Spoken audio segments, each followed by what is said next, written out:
오늘 함께 보실 말씀은 시편 20편 7절부터 9절까지의 말씀입니다. 시편 20편 7절부터 9절까지 우리 함께 봉독하겠습니다. 어떤 사람은 병거, 어떤 사람은 말을 의지하나 우리는 여호와 우리 하나님의 이름을 자랑하리로다. 그들은 비틀거리며 엎드려지고 우리는 일어나 바로 서도다. 여호와의 왕을 구원하소서. 우리가 부를 때에 우리에게 응답하소서. 아멘. 오늘 시편 20편 7절부터 9절까지 마지막까지 함께 보도록 하겠습니다. 지난 시간 우리는 기름 부음 받은 자를 구원하시는 것이 무엇인지 함께 살펴보았습니다. 시편의 저자는 내가 그것이 무엇인지를 알았다라고 고백을 하죠. 여기서 기름 부은 자, 기름 부음 받은 자의 구원은 다윗 왕의 구원이죠. 그런데 그 구원은 예수 그리스도가 십자가로 말미암는 그로 말미암아 주어지는 구원입니다. 다윗 왕이 미리 보고 그리스도의 부활을 말하였다라고 이제 베드로가 이렇게 이제 설교를 했죠.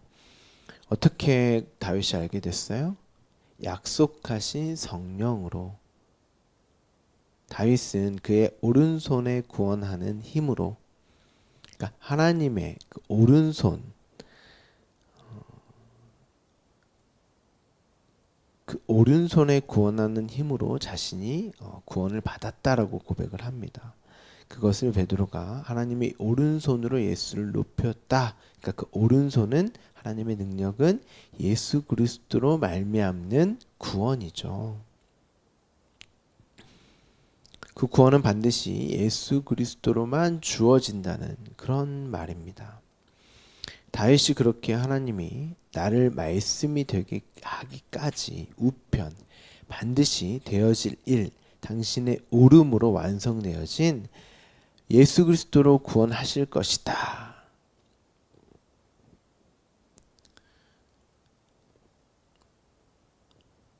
그렇듯 베드로가 이제 그 다윗의 고백을 인용하여서 이스라엘 온 집도 다윗처럼 그 당시에 다윗이 보고 듣고 그 구원을 고백하고 경험했던 것처럼 교회 또한 예수 그리스도로 주어지는 그 구원이 무엇인지를 반드시 알게 될 것이다 라고 이제 말을 했던 것입니다.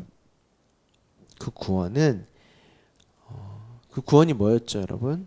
예수 그리스도가 내가 되어서 죽으신 그 죽음.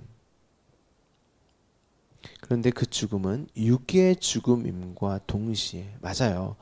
2000년 전에 예수 그리스도가 십자가에 달려 육이 죽으셨어요.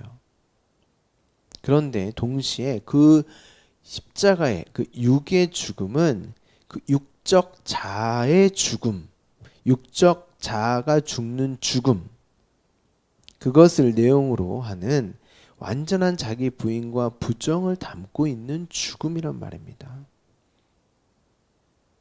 그래서 남은 고난, 자기 십자가 이렇게 표현을 하죠. 신약에서.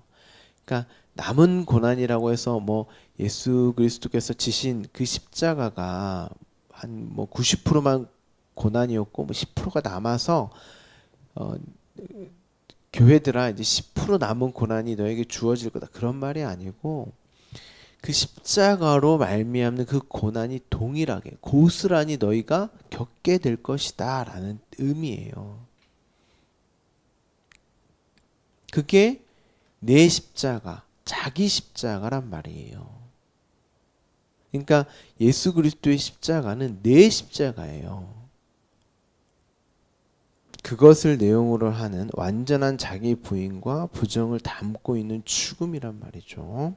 나는 죽고 내 안에 그리스도, 그 기름 부음, 말씀으로만 살게 되는 그 생명으로만 존재하는 자, 그가 아들이었잖아요. 그 아들이 무엇인지를 설명하기 위해서 하나님이신 그 분이 말씀 육신이 되어서 이 땅에 오신 거죠. 그게 신의 죽음이라고 말씀을 드렸잖아요. 그러니까 예수 그리스도로 주어지는 구원은 내가 되어 모든 죄값을 치루시는 죽음임과 동시에 그게 또 살아남이었잖아요. 왜요? 그 십자가를 내용으로 하는 그 아들의 삶을 포괄하는 그 구원을 내용으로 담고 있는 것이기 때문에 단순히 육이 죽고 살아남만을 이야기하는 것이 아닙니다. 만약에 그것이 구원이라면, 육이 죽고 살아남만이 구원이라면, 나사로가 죽고 살아난 나사로가 이제 죽은 자리에서 죽고 살아나잖아요. 그럼 그런 일들이 그것만이 구원이라면 지금도 그런 일은 또 계속 되어져야 되는 거예요. 근데 예수님은 그 나사로의 죽음을 통하여서 그 구원을 설명하신 거란 말이죠. 예수님은 나사로의 육적 죽음에 사실 관심이 없으셨어요. 어떻게 알 수 있어요? 예수님이 나사로가 죽으실 것을 모르셨나요? 예수님은 나사로가 죽기까지 기다리셨어요. 그 소식을 듣고. 만약에 그 죽고 살아남만이 구원이라면 예수님이 기다리시면 안 되잖아요. 그런데 이 땅에 그 나사로의 그 가족들, 뭐 제자들도 마찬가지죠. 슬퍼하잖아요. 예수님은 나사로가 죽으셔서 슬퍼 우셨던 게 아니에요. 거기서 이제 예수님이 우시잖아요. 그 죽음을 통하여서 죽고 살려냄을 통하여서 진짜 알아야 할 그 진리를 아무도 몰랐기 때문에 그래서 슬피 우셨던 것입니다. 아무도 알아먹는 자가 없었기 때문에. 근데 우리는 구원이라 함이 우리가 이 육이 죽고 그냥 살아나는 그 어떠함 정도로만 이해를 많이 한단 말이죠. 먼 훗날 우리가 육이 죽고 먼 훗날 우리가 살아나게 될 거야. 천국에 내가 거기 있을 거야. 그 정도로만 생각을 한단 말이에요. 맞아요. 분명 우리는 이 육이 죽고 살아날 거예요. 근데 그 정도만이 구원이 아니란 말이에요. 예수님이 우셨다니까요. 그 아들 된 삶, 내가 부인되고 부정되는, 그리고 하나님의 말씀과 생명으로 충만하게 되어지는, 그게 살아남이라니까요. 그게 영생이고, 예수님을 하나님의 아들이라고 하는 그 말은 우리가 생각하는 그 아들이 아닙니다. 우리가 생각하는 아들은 부부가 결혼을 해서 자녀를 낳는 그 아들이잖아요. 이 육으로 탄생하게 하는 그 아들 정도로만 우리가 알고 있잖아요. 근데 성경에서 말하는 그 아들은 혈통으로나 육적으로나 사람의 뜻으로 나지 않는 오직 하나님께로부터 난 아들을 말을 하는 거예요. 예수님이 그 아들이 무엇인지를 이제 오셔서 말씀 육신으로 입고 오셔서 그 아들이 무엇인지를 우리에게 설명해 주시는 그 아들이셨잖아요. 예수님이 이 땅에 오셔서 그 아들의 삶을 사셨잖아요. 예수님은 하나님의 아들이 아니란 말이에요. 저와 여러분도 하나님의 아들이에요. 그렇죠? 다윗도 베드로도 사도 바울도 저와 여러분도 그 아들이 무엇인지를 배우고 가는 것이 바로 인생이고 삶이란 말이죠. 그것을 구원이라고 하는 것입니다. 단순히 죽고 살아남 정도가 아니에요. 모든 이들이 자신을 왕으로 여기며 살잖아요. 하나님처럼의 삶을 추구하며 목적하는 그 삶이 자신을 왕으로 여기며 사는 삶입니다. 그런데 그 자리가 아닌 광야 40년, 우리에게 주어진 그 인생을 살면서 하나님과의 전쟁을 치르면서 나는 왕이 아니지, 하나님이 아니지 하고 점점 피조물의 자리로 밀려가게 되고 내가 부인되고 부정되는 십자가를 그 삶의 원리로 배워가며 살아가게 되는 이것이 바로 아들의 삶이구나, 피조물의 자리구나 하고 구원의 현실을 이제 보게 되는 거잖아요. 그 아들이 무엇이며 그 아들의 삶이 무엇인지를 이 역사 속에서 살다 가신 분이 예수 그리스도시며 그것을 내용으로 담아 확실한 그림으로 보여주신 사건이 바로 십자가란 말이에요. 그래서 너희가 십자가에 못 박은 이 예수를 하나님이 주와 그리스도가 되게 하셨다라고 이제 베드로가 말을 합니다. 주는 그리스도, 그러니까 주도 그리스도예요. 그러니까 같은 말입니다. 살아계신 하나님의 아들입니다. 당신으로 우리가 구원을 받았습니다. 이 말은 당신이 내가 되어서 그 죄값을 치르셨고, 그렇죠. 왜냐하면 하나님처럼의 내가 사는 그 왕됨이 죽어야 된단 말이에요. 그런데 그 죽음이 뭔지를 이제 아들됨으로 우리가 이 역사를 살면서 배워야 된단 말이에요. 그 죽음이 뭔지를. 죽었어요, 이미. 바울도 내가 예수 그리스도와 함께 십자가에 못 박혀 죽었다라고 얘기해요. 그럼 끝이에요? 아니요. 내 안에 그리스도가 사는 그 아들됨의 삶이 동반된다니까요. 근데 어떻게 이야기합니까? 누가 이겨요? 옛사람과 새사람 누가 이겨요? 옛사람이 계속 이기잖아요. 그러니까 전쟁의 삶이 시작되는 거예요. 구원받았으니까 이제 내가 점점 더 성숙되고 자라나고 아들됨이 더 보여지고 드러나고 나타나고 그런 게 아니라 왜 예수 그리스도가 내가 되어서 죽으실 수밖에 없으셨는지 그 아들의 삶이 무엇인지를 더 처절하고 더 확실하고 분명하게 알게 되는 게 우리의 인생이며 역사라니까요. 아니 이미 구원을 받았는데 뭘 더 성숙하게 되고 뭘 더 자라남이 있어요. 아들이라니까요. 우리가 어떠한 자리에서 구원을 받게 되었고 그 아들의 삶이 무엇인지를 알아간다는 의미에서 성숙과 자라남이라고 표현을 할 수는 있겠죠. 그것을 이제 저는 성화라고 보는데요. 아들의 신분이 이기에 그런 신분됨을 증명하고 나타나기 위한 어떤 성숙과 자라남이나 아니면 아들이 되기 위해서 우리가 성숙하고 자라나야 돼? 이건 아니란 말이에요. 그리스도로 말미암아 우리가 구원을 받았습니다. 당신이 살아계신 하나님의 아들입니다. 당신으로 우리가 구원을 받았습니다. 그리고 그 구원이 무엇인지 그 아들이 무엇인지도 알게 되었습니다. 라는 그 사실을 응답으로 받게 된다고 어제 함께 나누었습니다. 그런 성숙은 있죠. 그런 자라남은 반드시 동반되죠. 우리가 구할 기도, 그 기도로 받을 응답은 이것밖에 없어요. 자, 오늘 본문을 보시면 어떤 사람은 병거, 어떤 사람은 말을 의지한다 이렇게 말을 합니다. 병거와 말을 의지하는 사람이 누굽니까? 세상의 왕이죠. 그래서 하나님이 이스라엘 왕은 절대 병거와 말을 의지하지 말라고 경고를 합니다.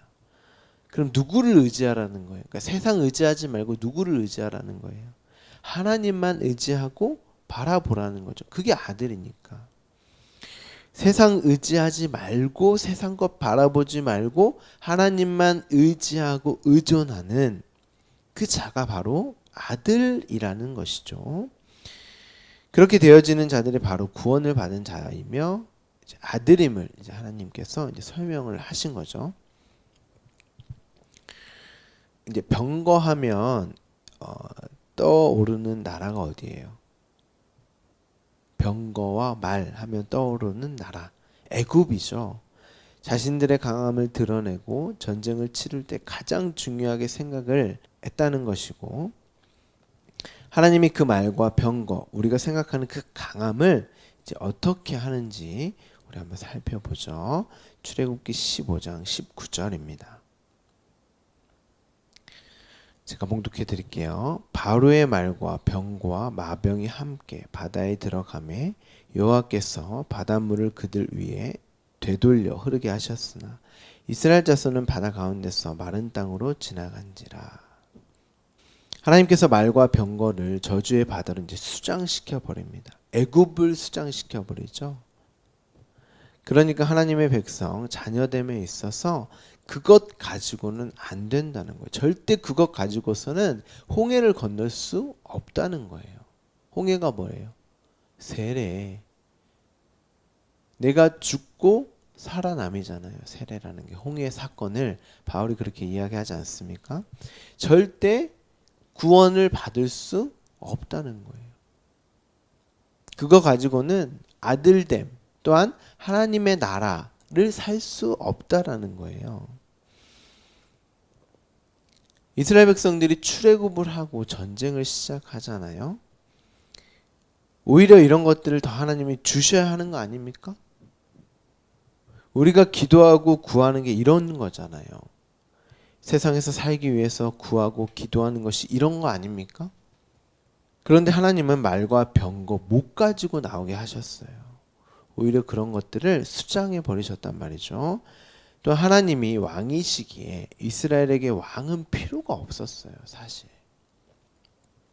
그런데 신명기에 이미 그들이 가나안 땅에 들어가면 왕을 요구하실 줄 아십니다. 왜냐하면 그들이 눈에 보이지도 않는 하나님을 의지하고 의존하는 것이 아닌 눈에 보이는 병거, 말, 세상의 힘을 더 의지하고 의존할 것임을 알고 계셨기 때문이에요.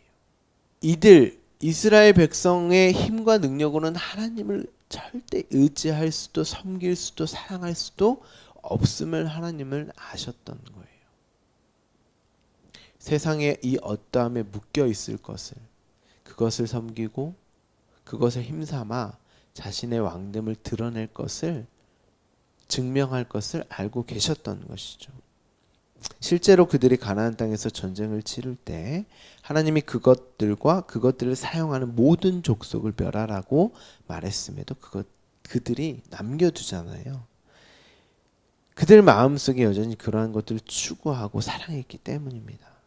그러한 것들을 주는 우상을 섬기게 된 이유이기도 하죠. 그러니까 그들의 힘과 능력으로 그게 되어지지 않는 거예요. 그게 되어짐을 죽음이라고 하는데, 그러면 그들이 그 죽음을 죽을 수가 있어요, 없어요? 없어요. 절대 자기 부인과 부정, 그 십자가는 이 인간의 능력으로는 절대 죽을 수 있는 죽음이 아니에요. 그 죄값을 우리가 치를 수가 없단 말이에요. 그리고 당연히 살아날 수도 없는 거죠. 그래서 예수 그리스도, 당신의 아들 말씀 육신이 이 땅에 내려오신 거예요. 자, 먼저 우리 신명기 17장으로 가서 하나님이 병거와 병마를 이제 어떻게 말씀을 하시는지 한번 보도록 하죠. 신명기 17장 14절, 16절 두 절입니다. 제가 봉독해 드릴게요.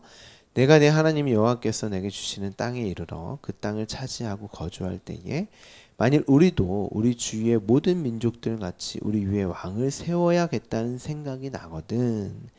지금 왕이 있지도 않았는데 하나님이 말씀을 하세요. 너희는 왕을 세워달라고 할 거야. 생각이 날 거야. 그때 어떻게 해야 되냐면 16절입니다. 그는 병마를 많이 두지 말 것이요 병마를 많이 얻으려고 그 백성을 애굽으로 돌아가게 하지 말 것이니 이는 여호와께서 너에게 이르시기를 너희가 이 이후에는 그 길로 다시 돌아가지 말 것이라 하셨음이며. 하나님께서 병마를 많이 두는 것을 이제 애굽으로 돌아가는 것으로 표현을 합니다. 그렇죠? 자신들의 마음에 품고 있는 힘을 추구하고 목적하여 사는 삶, 세상의 힘과 능력을 의지하고 의존하는 삶이 바로 하나님을 떠나 자신을 왕삼아 사는 삶이고, 그건 애굽의 수치였잖아요. 그런데 여러분이 너무나도 잘 아시다시피 이들이 광야 생활 내내 40년 내내 애굽으로 돌아가고 싶어 했고, 가나안 땅에서도 애굽의 그 수치를 늘 지니고 살았죠. 그런데 하나님께서 그 수치를 잘라내는, 그로 가나안 땅에 들어가게 되는 그 애굽의 수치를 잘라내는 그 의식이 뭐였어요? 할례였죠. 근데 그 할례가 담고 있는 게 뭐였어요? 다른 이의 죽음이 내 죽음입니다 하고 내 생식기의 끝을 잘라내는, 그리고 내가 내 몸에 새기는 게 할례였잖아요. 그 십자가를 내 몸에 새기는 게 할례였다니까요. 자, 보세요. 이스라엘 백성들은 분명히 출애굽을 했죠. 어린 양 그 십자가로 그들을 구원하셨어요. 그들이 죽어야 할 죽음을 예수 그리스도가 죽고 그들이 살아났단 말입니다. 그렇다면 그 구원이 취소될 수 있나요? 안 됩니다. 그럼 어떻게 해야 해요? 그들 마음속에는 그 왕됨, 세상 힘의 추구를 완전히 부수셔야 해요. 그래서 그걸 기억하라고, 그로만 너희가 가나안 땅에 들어갈 수 있고 내 자녀, 백성이 될 수 있음을 할례로 설명을 했던 거예요. 그래서 그 하나님만을 바라보게 하는 그 구원을 이미 이루시고, 그 구원을 설명하는 그 할례 받음이 무엇인지를 이제 실제화하는, 하나님만을 바라보는, 신뢰하고 의지하는 광야 40년의 시간이 주어지는 것이었죠. 그 구원의 현실, 이것이 아들의 삶이라고 말씀을 드렸잖아요. 이제 전쟁이 시작된 거예요. 그 전쟁을 위해서 동원된 것들이 무엇이었어요? 표, 깃발, 여호와 니시. 당연히 예수 그리스도 말씀이 검이 되어 우리를 파헤치고 난도질하여 해체하는, 우리를 무찌르는 십자가의 삶을 살게 되는 것입니다. 광야 40년 내내 그 할례 받은 자의 삶에 그 현실이 무엇인지를 광야 40년 내내 살았던 거예요. 그리고 가나안 땅에 들어가기 전에도 할례를 받잖아요. 그리고 가나안 땅에서도 그 할례 받은 자의 삶의 현실, 구원의 현실을 살았던 거예요. 그리고 광야에서 다 죽잖아요, 실제로. 그리고 살아나는 여호수아로 말미암아 그 가나안 땅으로 들어가게 되지 않습니까? 그들이 뭐 성숙되고 자라나고 아들됨을 증명해서 가나안 땅에 들어갔어요? 아니요. 그들은 실패했어요. 그 실패가 이제 모두 죽는 것으로, 너희는 안 돼, 그 가능성이 전혀 없음이 1세대가 다 죽음으로 설명되어지는 것이고, 은혜로 가나안 땅에 들어갔음을 여호수아로 들어감으로 이제 보여준 것이죠. 설명한 것이에요.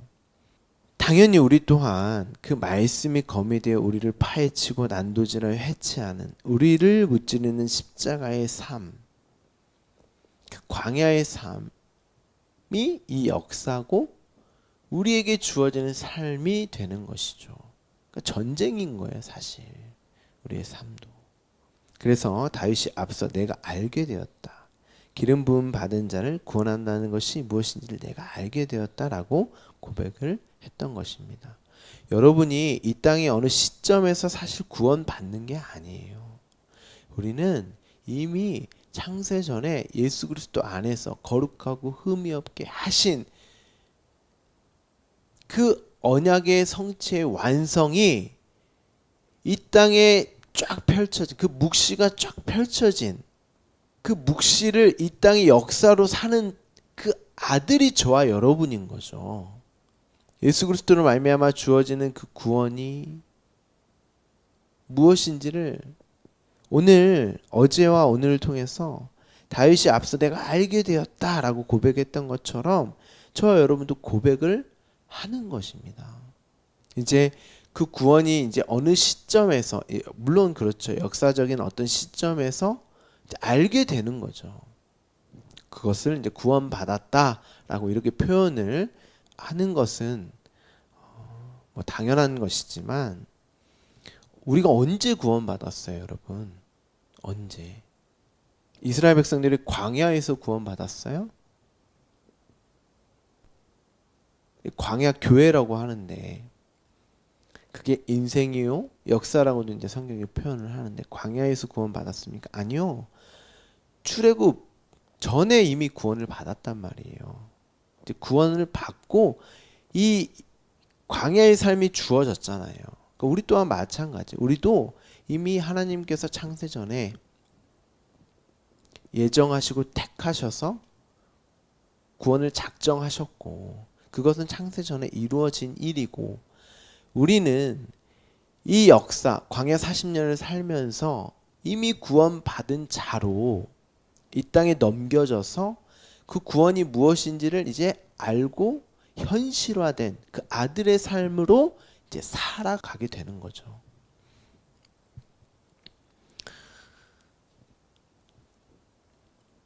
우리 또한 기름 부음 받은 자를 구원한다는 것이 무엇인지를 내가 알게 되었다라는 그 고백을 하게 되는 것입니다. 자신이 그 삶, 십자가의 삶을 이제 실제화하여 다윗이 살았던 것처럼 저와 여러분도 그 구원을 경험하고 그 구원이 무엇인지를 깨닫게 되는 성령으로 인해서 깨닫게 되는 삶을 살게 되는 것입니다. 구원은 관념이 아닙니다, 여러분. 그냥 머릿속에서 둥둥 떠다니는 그런 게 아니란 말이죠. 그래서 예수 그리스도의 십자가 사건 이후에 성령이 교회에 찾아오셨던 것입니다. 먼저 그 아들의 삶을 먼저 사심으로 보여주시고 그들의 백성 안으로 뚫고 들어오셔서 십자가의 삶 또한 살게 하시는 것이죠. 예수 그리스도가 사셨던 그 인생 전부가 바로 아들의 삶이었고 십자가는 그 삶 전부를 포괄하고 담고 있었던 나의 왕됨이 죽고 하나님의 아들로 다시 태어나는 구원이었구나를 깨닫게 되는 것입니다. 그런데 그건 우리 스스로 되어지는 것이 아니라고 말씀을 드렸죠. 우리가 할 수 있는 일이 아닌 거예요. 우리가 죽을 수 있는 죽음도 아니고 살아날 수 있는 것도 아닙니다.